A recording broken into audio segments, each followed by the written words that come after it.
Muy buenas noches tengan todos ustedes, bienvenidos a un episodio más de Café Nocturno. Yo soy Luis Ortega y el tema de esta noche, higiene en el mundo. Y me acompañan Claret Cuevas e Ivana Camila. Bien, a lo largo del tiempo hemos hablado de la higiene como un proceso que ha ido cambiando a lo largo del tiempo. Y es que bueno, ¿desde cuándo somos limpios? Es la pregunta que ronda la mente de este conversatorio, puesto que a lo largo del tiempo han ido cambiando las formas, los métodos de higiene, de limpieza en distintas sociedades. Te escucho, Gloria. Desde el principio de la historia de la humanidad, el tema de higiene ha sido muy diferente en cada sociedad. De esta forma podemos ver que desde la antigua Grecia y Roma, tomémoslo desde la higiene corporal, el baño adquiría una expresión social y sobre todo una expresión de ocio, además de ser terapéutica. Se menciona de ocio ya que era un momento en el que el cuerpo estaba en total reposo. E incluso tenía su raíz etimológica, derivada de la diosa griega de la salud, que ellos la tenían mencionada como higieia. En esta época ya se empezaba a aplicar lo que era la higiene y los baños corporales. Y es que bueno, definamos entonces también pues qué es higiene, ¿no? Y se ha dividido en dos grandes apartados, que es higiene individual y pues la higiene de la colectividad, ¿no?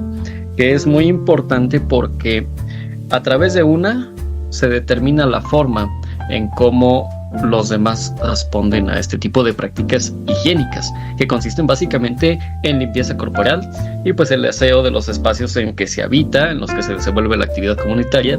Y pues una definición simple pero concreta es la ausencia o el déficit de higiene que suele tener principales consecuencias definitivas, como la enfermedad y pues desde luego la muerte para algunos seres humanos. Te escucho, Ivana. Creo que esto que mencionas es importante, sobre todo en cuanto en el desarrollo de enfermedades, porque como ejemplo tenemos la peste negra que se dio debido a la insalubridad que se vivía en ese momento. Y no solo en esos tiempos, sino también a lo largo de la historia, principalmente en Europa y las controversias que existen todavía sobre la higiene personal de los europeos. Y los casos que vemos que, bueno, la gente que va a Europa que dice que es un olor indescriptible, ¿no? Y recordemos que precisamente por eso se inventaron los perfumes, por la falta de higiene que existía y que prácticamente era parte de los privilegios que tenían las clases altas y que se veía más como estética que como como algo indispensable que se tenía que tener en la vida diaria. No era indispensable, en cambio se practicaba por los aristócratas para pues aumentar su nivel social, ¿no? Y también pues tampoco muy buenos en eso no eran, porque se veía que los baños eran una vez al año, cada 6 meses, y los famosos trabajos que existieron en esa época, como las personas que recogían las heces de las personas que estaban sobre las vías públicas, un tema que ya mencionó Claret en un capítulo anterior. Es indispensable, ¿no? La higiene, creo que en tiempos antiguos y los de ahora, porque se desarrollaron diversas enfermedades, y podemos ver un ejemplo en lo que mencionaba también Claret de Roma, que fueron los primeros, en Roma y Grecia fueron las primeras personas que comenzaron a preocuparse por este tipo de problemas que generaba en la comunidad. Lo vemos en Roma con la construcción de ciudades y los acueductos o los drenajes que iban de Roma hacia otro lado. Efectivamente, y hay que señalar o puntualizar el tema de los lacayos, por ejemplo, y pues esa gran infraestructura que faltaba para a lo mejor los baños públicos, por ejemplo, sanitarios, desde luego, y bueno, el tema es cómo ha ido cambiando, ¿no? Y cómo se han perfeccionado estos métodos o estos hábitos. Te escucho, Rey. Hablando un poco más sobre la Edad Media, especialmente en Europa, se denominaba como una época solo medianamente apestosa. Sin embargo, o así se ha mencionado en varios lugares, porque existen diferentes escritos, diferentes historiadores que nos afirman, y sobre todo la historia propia nos afirma que en la Edad Media la higiene no era un tema primordial como lo es hoy en día. Sin embargo, hay un artículo para la BBC que menciona a Juana la Loca. Juana la Loca fue una persona que vivió en la Edad Media que sentía una afición por bañarse y lavar el pelo porque su marido Felipe el Hermoso llegó a temer que enfermara. Sin embargo, la preocupación por esta persona que es llamada Juana la Loca llevó a que el rey Alfonso VI destruyera todos los baños de su reino, y de esta forma pues fue en donde se fue llegando más allá a lo que llamamos la leyenda negra sobre la aversión medieval a los baños, que es en donde toda Europa decía que o pensaba que el baño era algo malo, algo que te llevaría a la locura, como con este personaje que he mencionado. Bien, y es que bueno, estamos mencionando la época de la Edad Media, ¿no? Pero ¿qué pasa con las civilizaciones antiguas? ¿Acaso no conocían el baño, por ejemplo? Bueno, estudios demuestran que pues ya existían los baños públicos en la antigua Grecia. Los griegos, emulando a los orientales, pioneros en el asunto, pues construyeron recintos para que la gente se aseara, con fines terapéuticos y también pues para organizar rituales religiosos como bañar las estatuas de los dioses. Mientras, en Egipto los sacerdotes elaboraban concretamente las recetas de aceites sagrados con que los esclavos bañaban los cuerpos de sus amos y amas. Desde luego, en tanto los egipcios más humildes se hacían friegas con arena para eliminar de sus cuerpos la suciedad, o simplemente se echaban una mezcla de aceite con resino, con orégano y con menta, y así pues empezaba a tomar forma el baño en la antigüedad.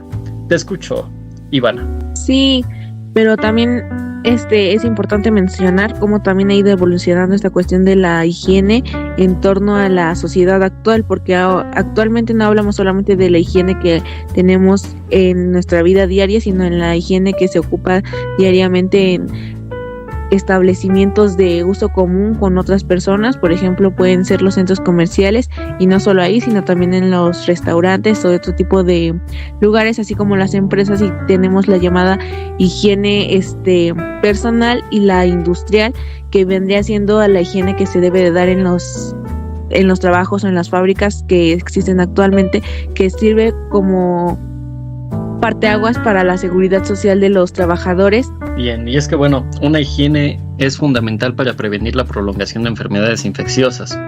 Desde luego hay que inculcar en los niños, las niñas, pues a llevar una vida larga y desde luego saludable, ¿no? Esto evita que pues los mismos niños falten a la escuela por causas de enfermedades, y lleva consigo a que mejoren pues sus resultados de aprendizaje. Para las familias, una buena higiene significa evitar enfermedades y gastar menos en atención a la salud. En algunos contextos también puede reforzar el estatus social de la familia y ayudar a las personas a mantener la confianza en sí mismas. Sin embargo, los comportamientos higiénicos importantes pues son difíciles de practicar, y ese es un tema que se debate en muchas cortes de salud, ¿no? Te escucho, Claret. Claro, de hecho, la Organización Mundial de la Salud ha intentado estos sistemas para promover la higiene, ya que menciona que se necesitan cambios conductuales a través de la motivación, la información y la educación, las campañas de ámbito nacional en los medios de comunicación y una educación activa en la higiene en las escuelas. Ayuda al cambio y mejora de los niveles de higiene. Lo que nosotros vemos, no sé si a ustedes les tocó cuando estábamos en la primaria y llegaban estas personas que te enseñaban a lavar las manos, que te enseñaban a lavar los dientes, sobre todo que te decían estos procedimientos a seguir para un correcto lavado de manos, de dientes, para tener higiene dentro de ti. Y varios estudios realizados por la UNICEF han comprobado que el lavado de manos regular puede reducir hasta casi en un 23% la transmisión de enfermedades respiratorias, como lo son la neumonía. ¿Por qué es muy importante para la UNICEF mencionar esto? Porque en menores de 5 años causa la muerte o puede llegar a causar la muerte. Nosotros lo vemos como una simple gripa, más que nada en niños menores, como ya lo mencionaba Camila, en espacios públicos, sobre todo en las escuelas. Estas enfermedades respiratorias pueden llegar a agravantes si no se tiene una importancia o un buen cuidado a la higiene. Pueden llevar a agravantes que nos lleven a la muerte de una persona. También mencionaba Camila esta situación de los restaurantes, pues la higiene de los alimentos, como el lavado de verduras con agua potable y el desinfectado de las mismas, y pueden prevenir enfermedades como el síndrome urémico hemolítico, entre otros. Este síndrome también puede llegar hasta causar la muerte si no se tiene una buena higiene. Sin embargo, hablemos más de la higiene personal, de la que venimos hablando ya con su historia. Pues en la higiene personal de centros educativos y sector sanitario es clave para no agravar las situaciones y evitar contagio entre enfermos y menores y personas mayores que pueden ser más vulnerables. Esto hablando más en el sector salud, más cuando vamos a hospitales, al médico, que es necesario que estos médicos tengan el cuidado de su higiene personal y sobre todo higiene en el lugar en donde residen y en donde trabajan. Así es. Es muy importante hablar de higiene en la prevención de enfermedades. Y me remito a la higiene preconcepcional, aquellas enfermedades hereditarias, ¿no?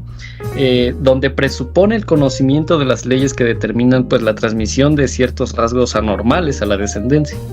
Las enfermedades hereditarias pues deben ser reconocidas para que pues se prevenga el aumento de las mismas en la misma población.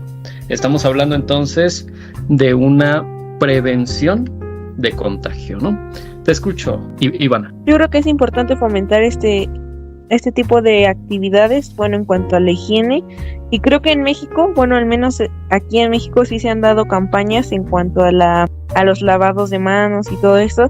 De hecho, Claret ya lo mencionó, en las primarias sí se daba, también el de la higiene bucal, y creo que es un aspecto importante para cuidar de la salud de todas las personas y de la colectividad, porque veíamos un ejemplo de lo que sucedió en pandemia y de cómo comenzamos a hacer uso de este tipo de prácticas, como también el del uso del gel antibacterial debido a esta pandemia, que no solo tuvo impacto en un solo país, sino que vimos que cómo las campañas de higiene se hicieron mucho más presentes en diversos países debido a la situación, y creo que no debe de darse solamente en situaciones como esa, sino que debemos de fomentarlas a diario, ya que son importantes en la vida cotidiana de los humanos debido a su constitución fisiológica, que puede enfermarse uno hasta por salir, ¿no? Por no usar suéter, ya que el humano, por así decirlo, es uno de los animales más frágiles que existe, ¿no? Y con más enfermedades, con las personas que más desarrollamos, los animales que más enfermedades desarrollamos, y que son precisamente derivadas de la mala higiene o de las prácticas que tenemos que no son las adecuadas, ¿no? Así es. Y retomando un poco acerca de los baños comunitarios, se dice que muchas bodas se celebraban precisamente entre la entrada de la primavera, por ejemplo, en ese periodo de abril, mayo, porque es la fecha en donde la mayoría tenían esa higiene, ¿no? Ese baño. ¿Qué tan cierto hay de esto, Clara? Claro, de hecho durante esta época las personas veían innecesario el baño, porque se menciona que algunas personas, algún sector de la sociedad pensaba que era su forma de limpiarse. Digamos, no veía necesario que meses antes estuvieran bañando si ese día se iban a, limpiar. ¿Y tendrá algo que ver el color blanco que representa la pureza? O incluso el origen del ramo de la novia, por ejemplo, ¿no? Claro, de hecho se decía que anteriormente, como ya lo mencionaba Camila, ¿no? En Francia, sobre todo, se crearon los mejores perfumes por el fuerte olor de las personas. El ramo de la novia se creó principalmente con este sentido de que la novia oliera bonito en su día, ya que el olor era demasiado fuerte, el olor pestilente era demasiado fuerte en esta época. El color blanco, que significa la pureza, se fue adoptando poco a poco aún más, ya que nosotros vemos el color blanco como un símbolo que ahora vemos de limpieza. El color blanco, sobre el color blanco se puede reflejar toda aquella mancha de suciedad. Es por eso que hoy en día se ha adoptado aún más el color blanco como un sinónimo, dicho de cierta manera, como un sinónimo de limpieza. Así es.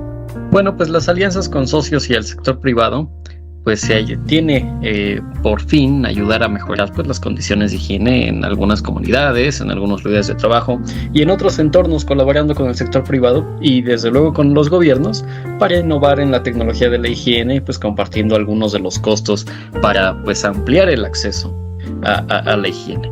Un hábito que no se debe dejar de lado, sobre todo cuando se habla de prevención de enfermedades. Bien, vamos entonces con las conclusiones. Te escucho, Ivana. Creo que es importante tener presente siempre la higiene y no verlo como una situación de estética o no, porque prácticamente pues no tiene nada que ver. Y me acabo de acordar de un dato interesante que también se los voy a decir de una vez, que es antes, en la Edad Media, la gente se ponía manteca para mantener sus peinados extravagantes, no sé si los han visto en las películas, de cómo tienen acomodado el pelo muy hacia arriba, y esto se mantenía, como ya dije, con la manteca de cerdo, y en las noches las mujeres se tenían que poner rejas en la cabeza para evitar que las ratas entraran dentro de las pelucas que estaban peinadas o de su cabello.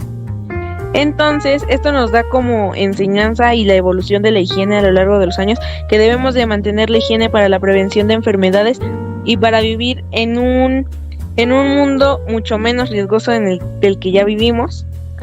Entonces creo que es importante el fomentar las campañas de prevención de enfermedades, así como el de la higiene en las escuelas y en los centros de trabajo, porque también tiene que ver con la higiene industrial que se dio a partir de los avances de la microbiología y de los empleadores con sus empleados para con la implementación de seguros, de la salud, al acceso de la salud por parte de los trabajadores y de los empleadores, y pues es muy importante, no se olviden de su higiene, de la higiene bucal, de la higiene personal y de la higiene industrial y de los sectores públicos. Y ya. Así es. Bueno, es importante lo que mencionas en tema de las pelucas y cómo ocultaban desde luego la suciedad o el pelo graso, ¿no? Bien, te escucho, Clarita. El tema de higiene no es un tema solo personal, sino un tema colectivo, como ya lo mencionaba Camila. Puede prevenir enfermedades a nivel colectiva, como puede ser los piojos en el público en general. Sin embargo, se ha mencionado que desarrollar buenos hábitos de higiene personal toma toda una vida de aprendizaje y perfeccionamiento. Sin embargo, cuidar de ti mismo de esta forma es bueno para tu salud física y para una salud mental. Resulta un poco difícil adaptarse a ciertas prácticas, sin embargo, siempre hay que tener en cuenta nuestra salud personal, no solo como un significado de buena apariencia o buena imagen, sino por nuestra propia salud, por una salud mental y por una salud física. Así es. Bueno, pues yo concluyo que así como hay normas de la higiene individual, pues la sociedad necesita también normas para el grado de salud en beneficio de la colectividad. En nuestro medio, pues el Estado se ha preocupado mucho en velar por la salud de la colectividad y es un deber social que cada uno de nosotros cooperemos en tan difícil labor. Pues no hay que escatimar y mucho menos no preocuparse, no sumar esfuerzos y sobre todo pues velar siempre por esta salud tanto individual como colectiva. Y nada más como dato, ¿sabía usted que existe el Día Mundial del Lavado de Manos? Este se celebra cada 15 de octubre y cuenta con el apoyo pues de muchos gobiernos, instituciones internacionales, organizaciones de la sociedad civil, en fin, muchas empresas que colaboran y se conmemora en todo el mundo para convertir pues la higiene de manos en una práctica habitual. Bien, eso ha sido todo, muchas gracias. Le invito a que se suscriba a nuestro canal de YouTube y sobre todo a que nos escuchen. Nos escuchamos en la siguiente emisión. Gracias.